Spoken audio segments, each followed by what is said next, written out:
The final 2 hours of the weekly options expiry session. You're watching Midcap Radar. We are coming to you live from the CNBC-TV18 Motilal Oswal studios. I'm Hormuz Patakia. With me is Vivek Iyer. Vivek, good afternoon. It was turning out to be a good session, but then the expiry-related volatility kicking in, but still holding on to some bit of gains is the benchmark index. That's right. Good afternoon, Hormuz. You started off saying 2 hours to the weekly expiry. How many more weekly expiries? No, that is a question that the street is asking currently. But it's been a very interesting session. It's been a very volatile trading session, and few of the capital market gains have actually seen significant selling pressure. We have a lot lined up on the show, so let's start off with the top headlines. Benchmark indices off morning highs ahead of the Nifty weekly expiry, but midcap index lags. Defense, realty, and pharma lead gains, while auto and FMCG drag.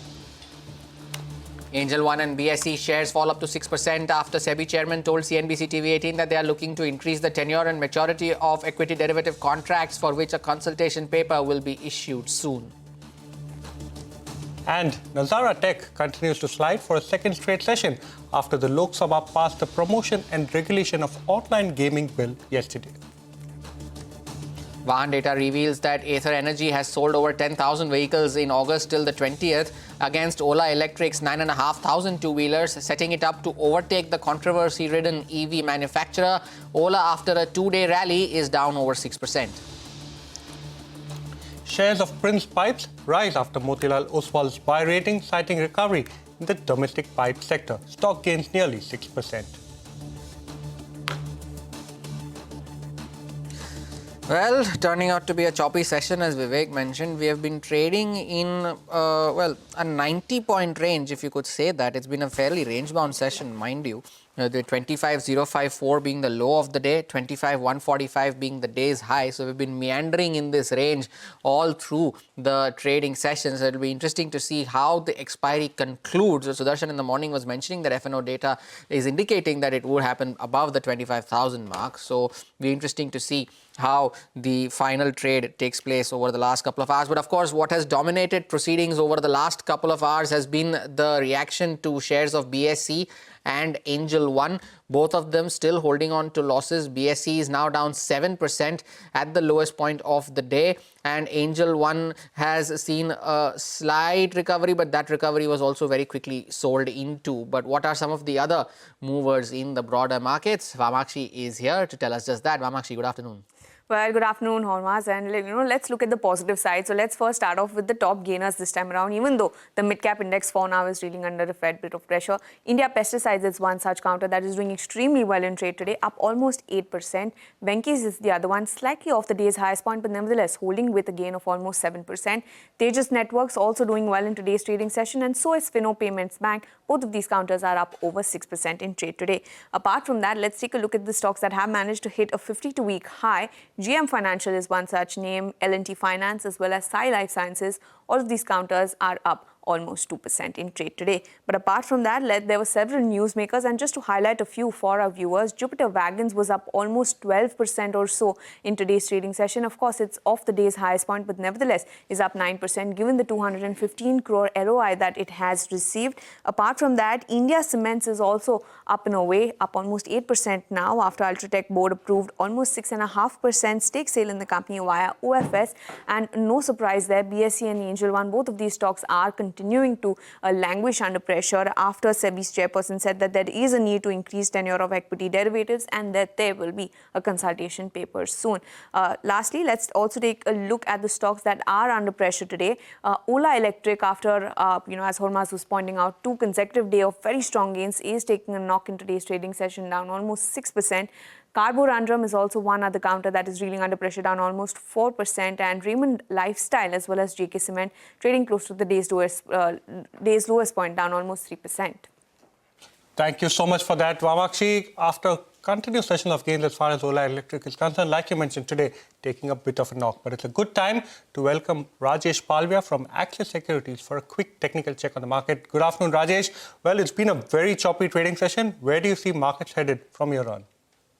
Good afternoon. So looking at the data till now, the Nifty is likely to remain in the range only. If we look at the put-based concentration, so major put writing activity for today's session is happening at 25,100 strike, and on the call front, 25,150 strike is attracting more call writing activity. So I think 50-point range would be there towards this weekly option expiry for Nifty. So I think we may see a expiry around 25,100 plus minus 20 point for the day. But looking at the overall setup for Nifty, we believe that this upward momentum is likely to continue further, and we could see further higher level towards 25,200 to 250 in the continuation of this up move, as the major put base for monthly series has moved higher towards 25,000 level. So I think till we are holding about 25,000 level, the projected target is towards 25,200 to 25,250 for Bank Nifty. We are almost trading around the major call concentration area of 55,800. So if at all Bank Nifty manages to surpass this level on a closing basis, then I think some short covering action would trigger in this Bank Nifty also, and then possible up move towards 56,000 to 56,200 we could see. So Bank Nifty is also holding the bullish stance at this juncture. Keep stop loss around 55,500 to hold long position in Bank Nifty also. A lot of sectors specific momentum is happening in the market. So I think broader market is giving sign that, yes, we could see continuation of this up move in the coming days also. So what within the broader markets do you like, Rajesh, among your stock recommendations? So I think from consumption theme, Indian Hotel is looking very promising. The way stock managed to give breakout on the weekly chart after long consolidation, there is a breakout on the weekly chart, and looking at breakout, we believe that Indian Hotel may extend its gain. Possible target towards 835, 840 we could see in the near term to short term. So one can buy with stop loss of 795. Another stock that we like at this juncture is from the pharma space, and from pharma space, Dr. Reddy is showing a sign of recovery from its corrective move, and the way stock now managed to give breakout on the near-term consolidation range, we believe that Dr. Reddy can extend its gain. Possible target towards 1350, 1380 we may see. So one can buy and accumulate Dr. Reddy with stop loss of 1240. Okay. Thank you so much, Rajesh, for joining us, giving us your view on the markets. Broad end of the markets, do you have a call? And Dr. Reddy is your top pick for the day. But it's now time for a short break. The management of IndiGrid joins us next to discuss a recent transaction as well as their Q1 numbers.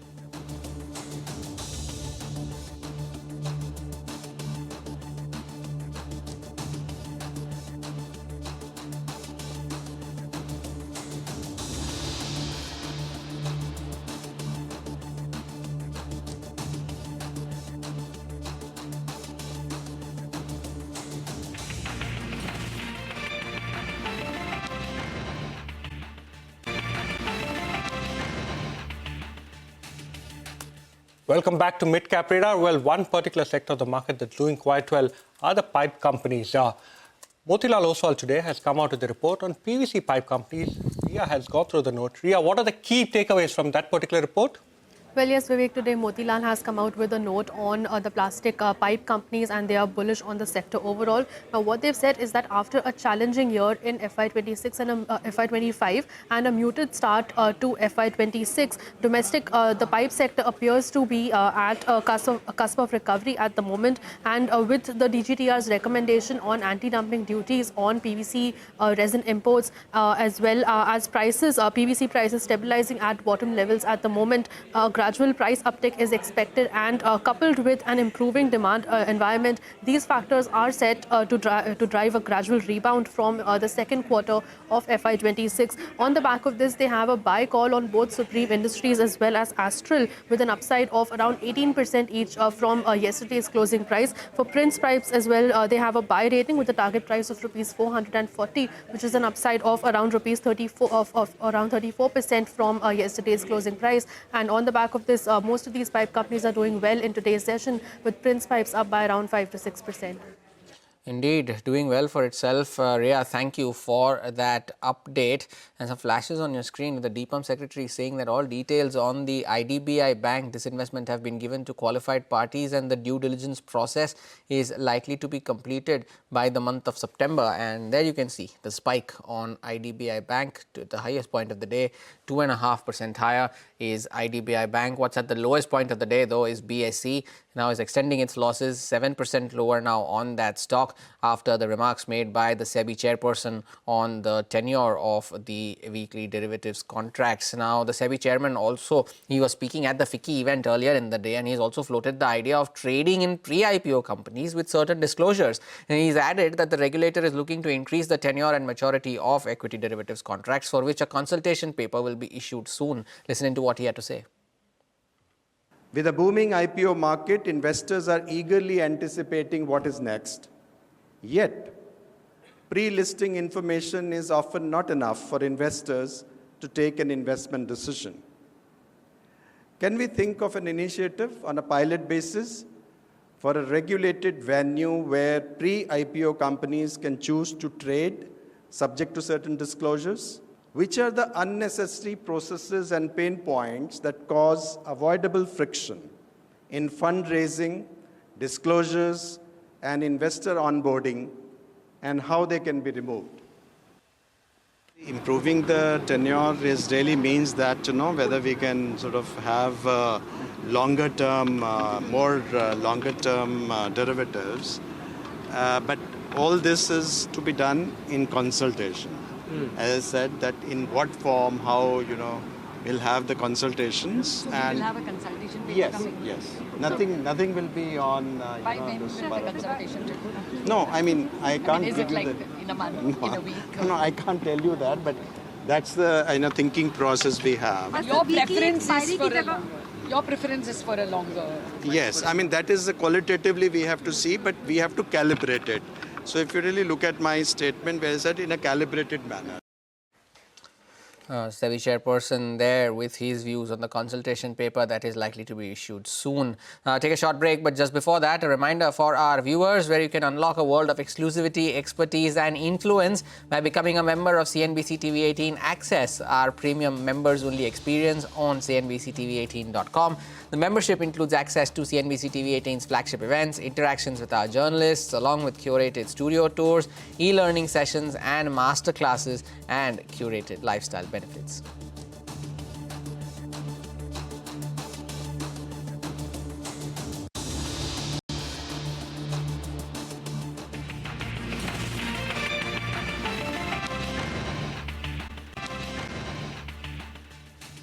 Welcome back to Midcap Radar. Well, earlier today, a very interesting deal happened as far as the power transmission space is concerned. An investment trust, which is known as IndiGrid, went ahead and announced that they're going to acquire an asset known as NPTL from Techno Electric. The consideration for this particular asset is at 460 crore. To understand the rationale, the valuations, and more details, Harsh Shah, who's the managing director at IndiGrid, joins us now to discuss more. First up, thank you so much, Harsh, for joining us. Take us through the rationale, the contours of this particular deal, and how did you arrive at the valuation of 460 crore for this particular transmission asset? Thank you for having us. IndiGrid's core business is to acquire operating transmission assets and battery assets in solar projects. This is one asset which our partner Techno Electric is developing and providing end-to-end solution to that. We have also acquired similar assets with Techno Electric in the past, and they have invested in developing some of our assets already. So this is just deepening of our relationship and buying more projects from them and growing IndiGrid portfolio. The 460 crore is a fair market value of the asset that we have come to conclusion based on the future cash flows that are provided for it. It has a 35-year fixed tariff that, like all other transmission projects, it is offered. And then we value that based on the cost of debt and cost of equity we apply and come to that number. It's in line with the valuation that we acquired earlier assets. And that's how we come to conclusion on this number. Harsh, good afternoon. Thank you for joining in. Just before I ask you my question, the flashes on your screen that the group of ministers has accepted the proposal to move to 5 and 18% slab structure on the GST, and the group of ministers has recommended scrapping the GST slabs of 12 and 28%. This is according to Bihar's Deputy Chief Minister Samrat Chaudhary, and he's mentioning that the group of ministers has accepted the proposal to move to a 5 to 18% slab structure and scrap the slabs of 12 and 28%. We'll get Timsy on this in just a bit. But Harsh, for the deal that you have just done, how do you plan on financing this deal? If you could share us that, what will be equity, what will be debt, and or whether you do it completely via internal accruals? Yeah, so we use mix of equity, debt, and internal accruals. Our overall asset size today is around 32,000 crores, and we are levered at about approximately 6. So we have sufficient debt headroom also to acquire if we were to acquire this entirely by debt, because we have almost 6,000 crores of debt headroom. So at least when we acquire, it will be a mix of equity, debt, and internal accruals to acquire this cash. Okay, Harsh, the other important thing that the street would like to know is, what is the cost of debt for you currently? What is the rating that you enjoy from rating agencies? Going forward, is there a scope to reduce, the rate of financing?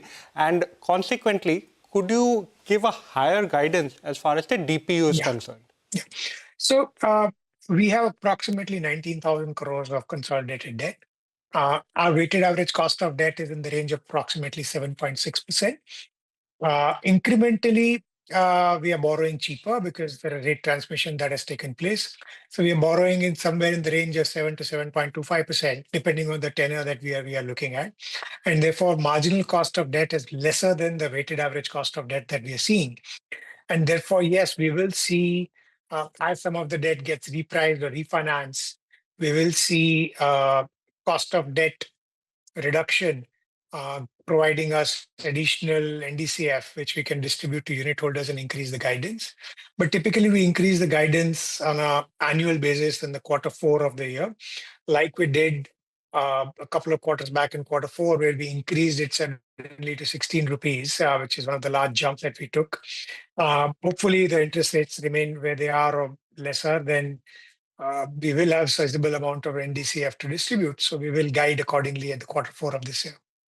Are there any other assets in the pipeline that you are evaluating at, Harsh? We have put in place Energrid, our development company, where we are developing a lot of assets. We already have 6,000 crores of assets over there under development. Those 6,000 crores of assets will be added to integrate portfolio in next probably 12 to 24 months as they're coming to commissioning. So that's a prime business. We are seeing unprecedented bidding pipeline on transmission and BESS side. So we hope that there's a sizable amount of growth that will take place via Energrid, which will eventually come to IndiGrid when the projects are completed. Understood. So AUM steady state, what is the kind of guidance you can give that every year, what is the kind of growth that the AUM can see? And secondly, especially in terms of, the PPAs, what is the current tenure that the entire portfolio enjoys? Because that is also something that the street wants to know. So to answer first, our AUM has grown in the past at a good rate. When we listed in 2017, we were about 4,000 crores. Now we are 32,000 crores. So we've grown 8 times in the last 8 years. Obviously, the base was smaller. But I think one needs to look at AUM growth in a bucket of time rather than year on year, because the assets are chunkier and growth happens in the right period. So I do expect that we'll work towards growing the portfolio 2x in 5 years, which will, if we annualize, it will come to 15% year on year. But I think year on year, it's not possible to track AUM growth. But in a 5-year period, with the amount of pipeline that we see, certainly making 30,000 to 60,000 crore is fairly possible. And that will also allow us to continue to deliver DPU and grow the DPU. So that's how we look at future potential. In terms of the PPAs, our business is split into 3 buckets: transmission service agreement, PPAs, and BESPA, which is battery service agreement. Transmission assets, most of them are perpetual, so we continue to own for life. But the current concession agreement, which will be left, will be around 29 years. For solar projects, that number would be give or take around 20 years or so on a weighted average basis.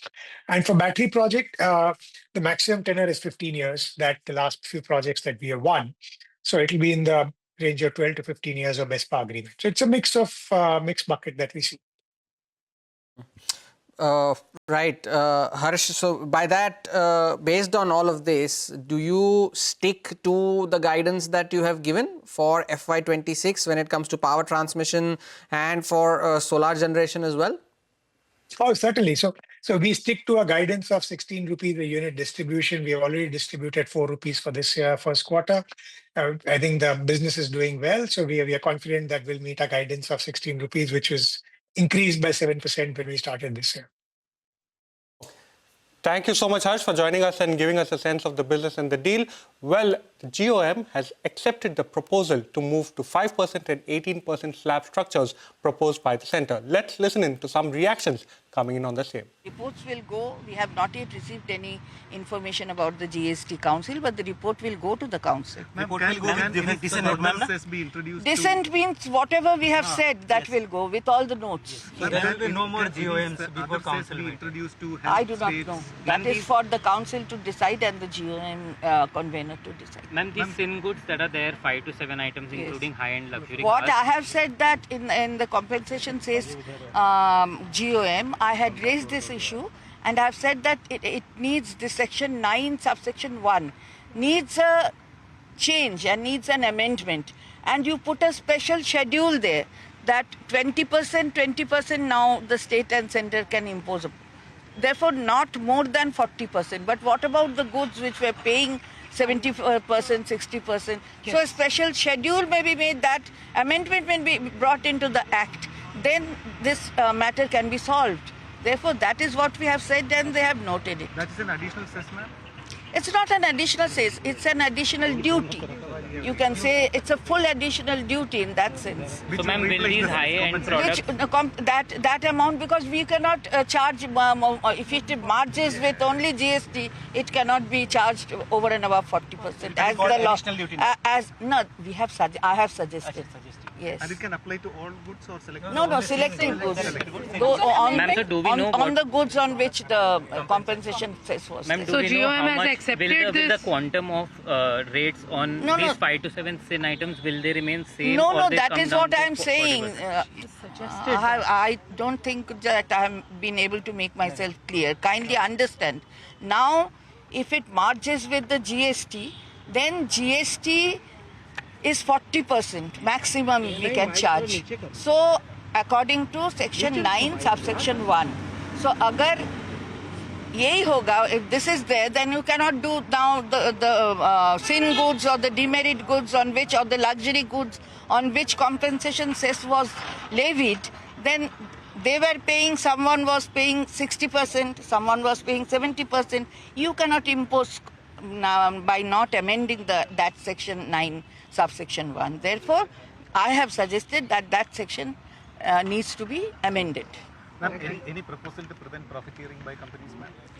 No, it's not proposal. We actually have said that it is the duty of the centre to see that on the one hand, you are actually, we all are pro people. And this is, this is what our Honourable Chief Minister raised this issue first. And on her behalf, I had told here in the GOM that so far as life insurance and health insurance is concerned, individuals should not be taxed and GST should not be levied on that. And in fact, that has been accepted as a suggestion which came from central government. There's also hear out the Bihar Deputy Chief Minister Samrat Chaudhary and what he had to say on this. जो केंद्र सरकार के प्रस्ताव हैं 2 slab को समाप्त करने के लिए, उस प्रस्ताव पर हम लोगों ने विचार किया और समर्थन दिया है और हम लोग इसको रिकमेंडेशन दिए हैं। अब जीएसटी काउंसिल इसको फैसला लेकर, सर क्या रिकमेंडेशन है सर? हम लोगों ने जीएम के तरफ से स्पष्ट तौर पर ये निर्णय लिया है कि जो गवर्नमेंट ऑफ इंडिया के 2 प्रस्ताव आए हैं, स्लैब 12% टैक्स को खत्म करने के लिए और 28% के टैक्स को समाप्त करने के लिए, उस प्रस्ताव का समर्थन किया।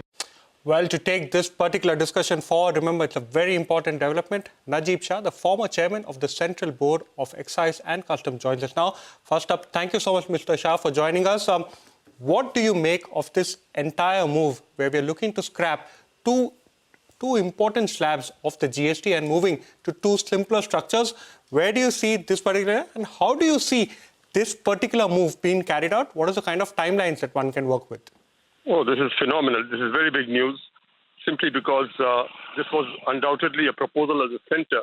One expected the GOM to deliberate or have some concerns, but obviously the centre has been able to persuade the GOM in terms of there not being any major revenue concerns. And it's a great move. It's very good from the point of view of simplification. It's a very good move from the point of view of rate rationalization, which has been the demand right from the time when GST was introduced. So I think the GST Council now will deliberate, and I'm quite sanguine that they too will go ahead with this proposal. Mr. Shah, good afternoon. Thank you for joining in. So with the council now, the proposal now going to the council, do you believe that there could be scope of some objections being raised by the states because there might be fears of revenue loss going forward because of this? What do you make of that? Or do you believe that now with this going to the council, this is almost a foregone conclusion that this will be approved sooner or later? I don't think it'll be correct on our part to assume that this is a foregone conclusion. But having said that, the council will find it very difficult to reject the proposal simply because the GM has representatives from the opposition state parties also. And I'm sure the concerns of revenue would have been addressed by the centre to the GM, and they will continue to do so also in the GST Council. Numbers are critical, obviously, but obviously there's a belief that it'll increase per demand, it'll spur consumption, it'll spur hence revenue. Going forward, let us see how it all pans out. Well, that's right, Mr. Shah. Thank you so much for joining us. So many questions remain. The question of sin goods, the question of insurance, the question of ITC in insurance, but a lot of questions, and that is something that we will address on the other side of this particular show. It's all the time we have on this edition of Midcap Radar. More news and updates, especially related to GST, on the other side.